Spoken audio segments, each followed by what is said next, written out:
Good morning. This is the YouTube channel with the ShallowCross Sports Network, and we're getting ready to do a show here for the University of Tennessee, and the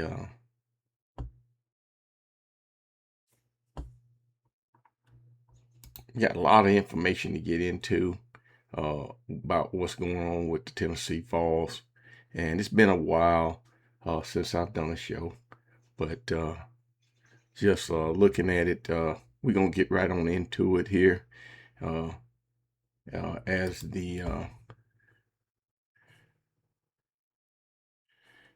ticker flows across, I'm gonna make a few changes here, but been a lot of things going on with the Tennessee Vols. Of course, we're gonna talk about them and get right on into them here.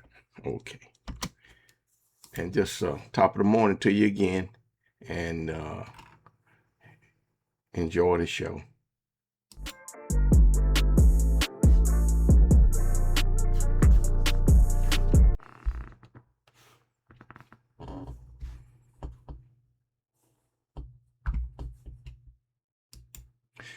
So, with that said, we're going to start off with football. Tennessee's doing pretty good here locally with players. They just picked up a big commitment from Kesean Bowman, 6'1", 174-pound wide receiver. And Coach Pope, the wide receiver coach, is doing an excellent job recruiting. And Bowman's going to help him. He's got a lot of speed. He's got good size. I figure once he fills out, he's going to probably be around about 200 pounds. I think he's got the ability to play the X and the Y, as well as the slot receiver positions. And that's a big pickup for him. Also from Brentwood Academy, also they're trying to pick up the Rance Brown, who's a big 6'6" to a 300-pounder. He's out of Alabama, I believe, but he's going to Brentwood Academy, transferred up there. So the private schools can do that. And then of course Kevin Simon the second, they continue to recruit him. His father was a player for Tennessee back some years ago, and they really recruiting him hard. But he hasn't committed yet. And then the other thing too, Tennessee is also in pursuit of some other players. I had those guys. I had their information down there. Here was a couple of players that they're pursuing real hard. Had that information wrote down. But it's a wide receiver out of Knoxville area. And then there was another local kid that they're in hot pursuit for. So that I'll have that information for you on the next show. And I'm gonna try to get back into the groove of doing some shows at least once every day, and I'll get that information back for you and get everything flowing like it was at one time. And the spring practice is ongoing. Tennessee's, I think, in the 10th day of spring practice, 11th day of spring practice. So they doing real well in spring practice. Some of the news coming out. Still a big battle going on for the quarterback position between George McIntyre as well as Kesean Brandon. Both guys are doing real well. The last word that I received from the On3 and the different media outlets that really do all this, the evaluations and so forth, 24/7 rivals, is that McIntyre may be slightly ahead of Kesean Brandon because he knows the system, been in the system. This is his second year. in the system, so he may know the system better than Faison Brandon. But it's going to be a close race all the way down to the finish. I don't think they'll come out of spring practice with a winner. I think that first week going into the fall, Josh Heupel will probably name a starter. That's just my gut feeling. But anyway, the linebacker room looks to be very strong. The edge room looks to be pretty strong. The defensive tackle room looks to be strong. Also, they have an injured player. The defensive tackle Hobbs from last year. He was hurt. He still got that nagging foot injury, so he's one of the players that's missing spring practice. Offensive line seems to be working real well. Don't know who they're going to put in there as the starter at that left tackle that Lance Hurd left. Well, take it back. They're going to move Sanders over to the left tackle, and Perry's probably going to win that right tackle spot over Ori Williams or either the other kid, the Lance Hurd. Not the Lance Hurd. I can't think his last name is Hurd too. I can't think his name. He's a big guy also, just like Lance Hurd. Of course, the Lance Hurd transferred out and went to chase the money up to Kentucky. So he's going to play this last year for Kentucky. So that's the story on him. But with that said, the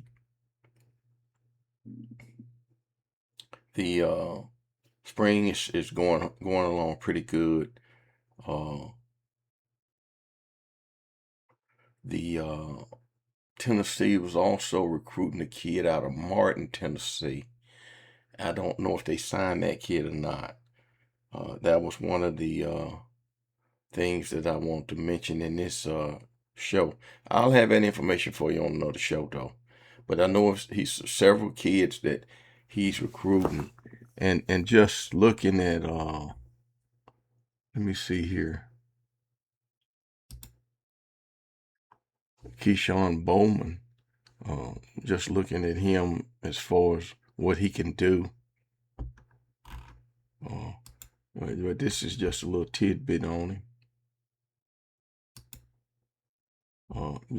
Just looking at it, that's him right there, and see how he gets on top of that defensive back pretty quick. He can out jump him and get that ball for the touchdown, and then he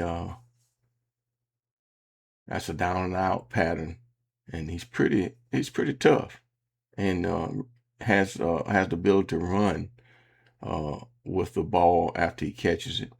And then this right here, he can beat press coverage at this point. That wasn't really press coverage, but he has the way and look, he blocks very well. That was a great block right there. And then just looking at and see that's a little stutter move right there. Got him freed up.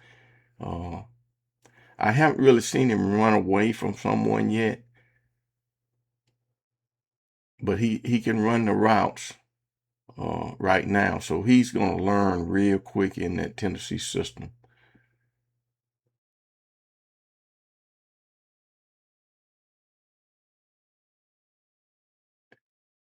And this is some things. This is some film from his junior year. And of course, he's pretty good in the return game also. So we'll just have to see what Tennessee does when they're here. That's press coverage right there. So he was able to even get that move, out jump the guy for the ball. The guy excuse me, the guy didn't really get a hand on it. But anyway, that's just a little bit of what he gives. And he's going to be a good player for Tennessee. Big pickup for Tennessee.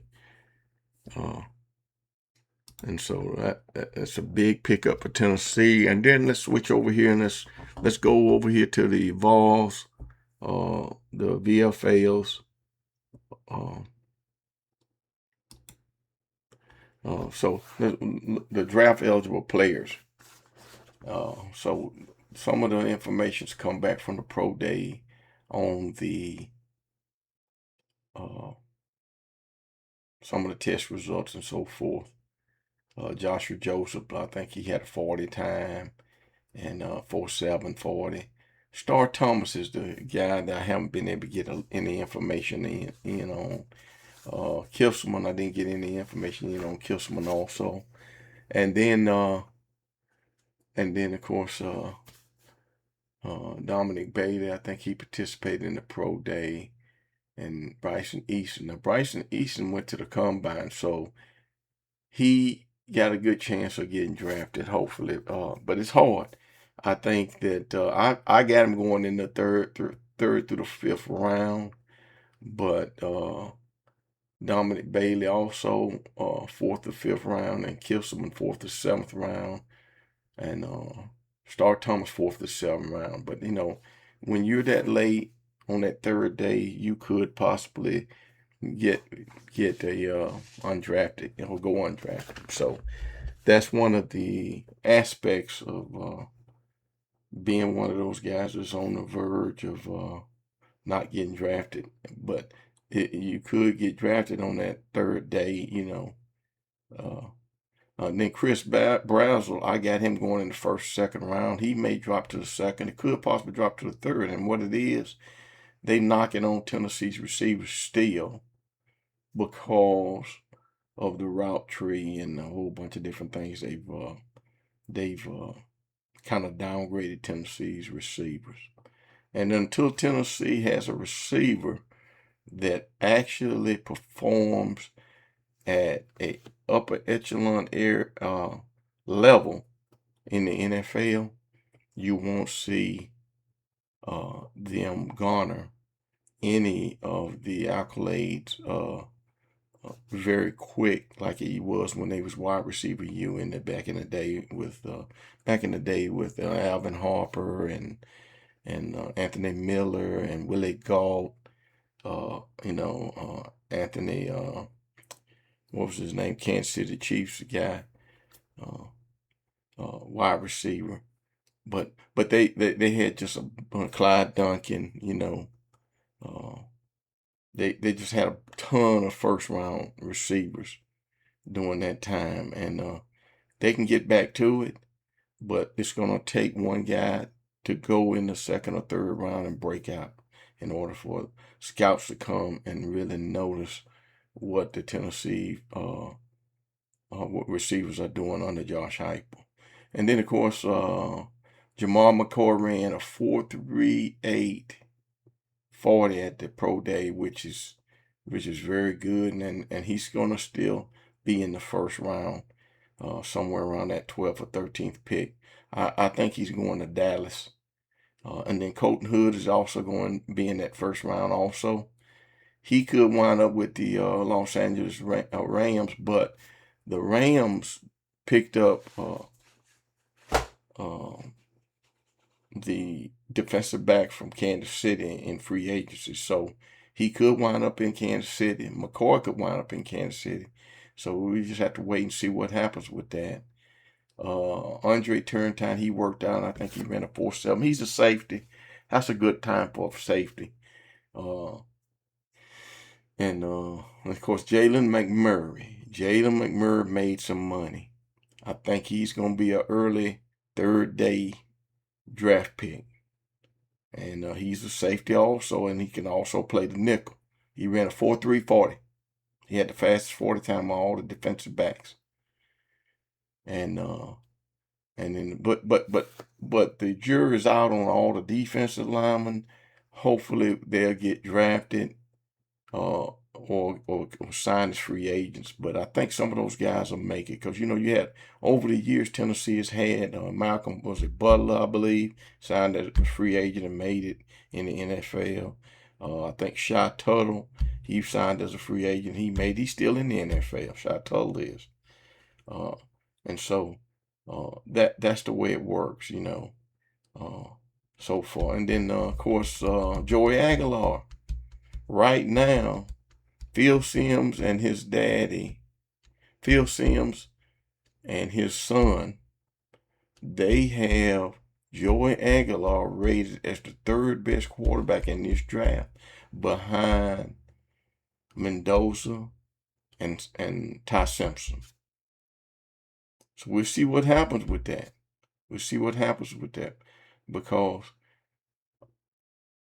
Aguilar has some skills. He has some skills.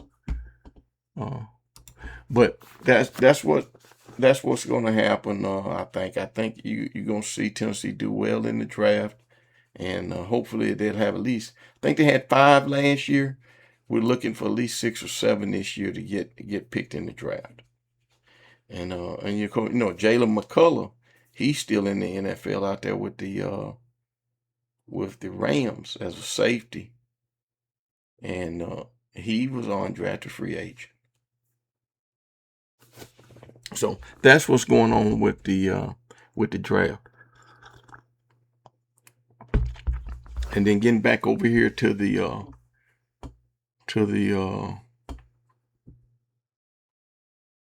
so let's look at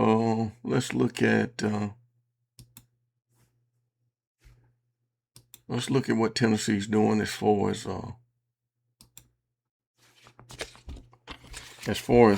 recruiting for 2027.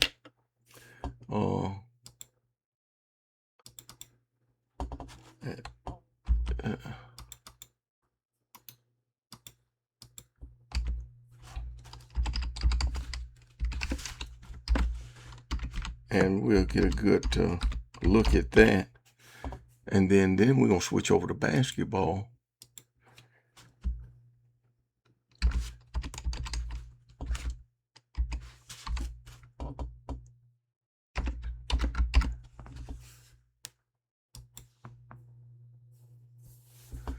And look at what's going on with that.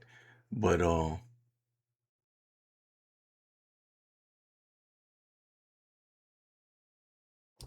so for 2027 recruiting,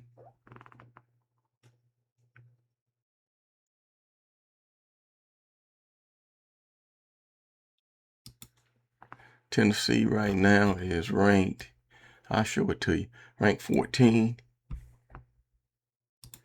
They rank 14 right now in recruiting, and this is for 2027 according to Rivals.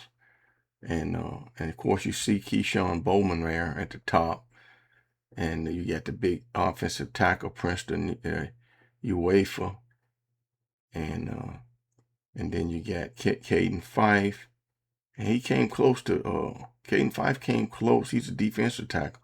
He came close to decommitting from Tennessee.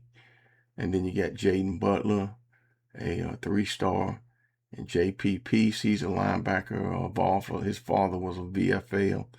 And then you got Derek Baker, a quarterback from Florida, and he's 6'1", 230 pounds. He's a definite run-throw quarterback, and so he's a good player also.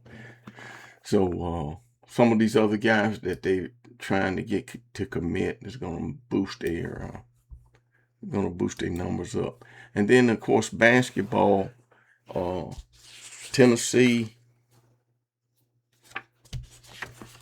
signed the basketball player from Vanderbilt. He was a real good sharpshooter from Vanderbilt. I think his name is Tyler Lundblade. They picked him up. He's a transfer from Belmont, and he shot 41% from 3, 93% of his free throws he hit, 128.0 offensive rating as a player, and then 58% field goals percentage. He hit 58% of his field goals. So great shooter, sort of in the mold of Chaz Lanier. He's not 6'6", 6'7" like Connect was, but he will be that guy that Tennessee can get out there and it's going to get them 25, 30 points every game. and that's the kind of guy Tennessee needs. And then of course they got to bring in a replacement for. Of course they got to get somebody to replace Bishop at the point guard, and they signed 3 kids, 3 4-star basketball players, and they all seem like they're wings, small forwards. And I think one of them is a point guard. One is a point guard, but he'll be a true freshman. And then of course keeping the players that's already on the team is going to be a big deal for Tennessee. And then of course Tennessee lost the assistant head coach Gainey, like Jordan Gainey. He left, and he's now the head coach of North Carolina State. That's where he played, and so he might even bring his son in as a assistant coach there. But anyway, Tennessee's got to go out and find another assistant coach to replace him. So we'll see what happens in the next few days with the Tennessee Vols basketball in that aspect, as far as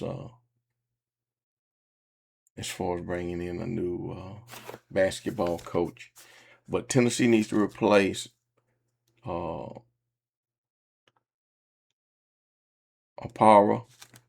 big center. They need to replace him. They need to replace Amari Evans. He's Amari Abrams. Evans is just a fresh. So keeping these freshmen that we have, that's going to be a big issue, because Amari Evans played very well, but Amari Abrams is a senior, so he'll be gone, and so we'll have to replace Amari Abrams, Philip Akpara, and then we'll have to replace all SEC point guard. We'll have to replace him. I can't think his name right now, but anyway, he's very, very good. But we're going to have to replace him. So that's 3 guys, and I think it's a walk-on that's going to leave. So that's going to open up 4 scholarships. And so keeping some of the younger players around, Masamba and the other little guard that comes off the bench, along with Carey, Phillips, Estrella, all of these guys, keeping these guys around with either NIL enticements or what's going to be a big job for Tennessee. And of course, Tennessee had about $10 million in basketball alone just to go out and get new players this year. So we'll see what happens with that.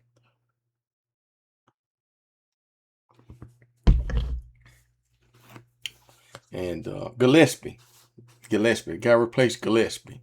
Now, just speaking of Gillespie, just my opinion, Gillespie has a good chance of making it in the NBA, because he can do a lot of things, and he can be a good role player coming off the bench, or he probably go somewhere and get to be a starter. He just can't turn the ball over a lot in the NBA. But I really do believe he has a great chance of going to the NBA and making it. And then Akpara could probably make it in the NBA, because he could do some things for a team that normally a lot of big guys just don't do. And he's very active. He can jump. He can block. He's got a wingspan that's out of his world. And he's a very good defensive player. He can actually guard anybody, any size player, basically. And so he has a good chance too. But you're only talking about 64 jobs in the NBA. And 64 jobs. So basically what they do, they draft 64 players every year. And then any of the players that get signed as free agents, they wind up G-Leaguing them until they become good players. And then some guys never become good players, just stay in the G-League, or just decide to give up and go overseas. And then they eventually may wind up still in the NBA. But It's hard and very difficult to make it in the NBA because every year you got a whole new young crop of international players, and you got a whole new young crop of players uh, from colleges that's only one and done players, and so it's very hard. It's very hard. And then of course Tennessee's baseball is they lost like a triple hitter to Vanderbilt. They lost all 3 games. That was about a week ago. Don't know what they're doing right now. Women's basketball is having a lot of defections right now, so we don't know what's going to happen with women's basketball. But Barnes did, going back to men's basketball, Barnes did mention that he's going to be back for next year. So that's a good thing. You know, you name a coach that's done what Barnes has done. There's what, three Sweet 16s, I think, and then three. So basically four Sweet 16s, 3 Elite Eights over the last 4 years. So that's you know, when Barnes leaves, it's gonna be a big hole to fill. Big hole. So anyway, with that said,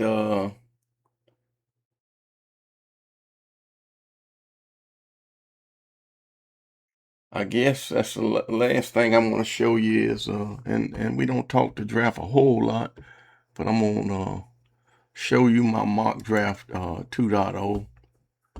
Well, these are all the Tennessee Titan free agency signings. My mock draft 2.0, I haven't put it out here yet. Okay, but I'm going to eventually put that mock draft 2.0 out here. But this is just the Tennessee Titan signings. So, but anyway, with that said, that's going to end this show, and I'll have that information on those other players that Tennessee is in hot pursuit of. They're in hot pursuit of a lot of good players, and so it just depends on how many that they can actually get to commit. I think you're going to find some people commit probably at the end of April, and then you're going to find some people committing probably in the fall, you know, right before the, I don't know if they made the changes on how many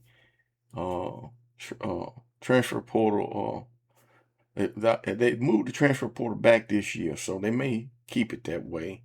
And then I don't know if they're going to still have an early signing period and a late signing period, because it seems like now most of the kids are signing in December, so they can enroll and be there at the school in January for spring practice.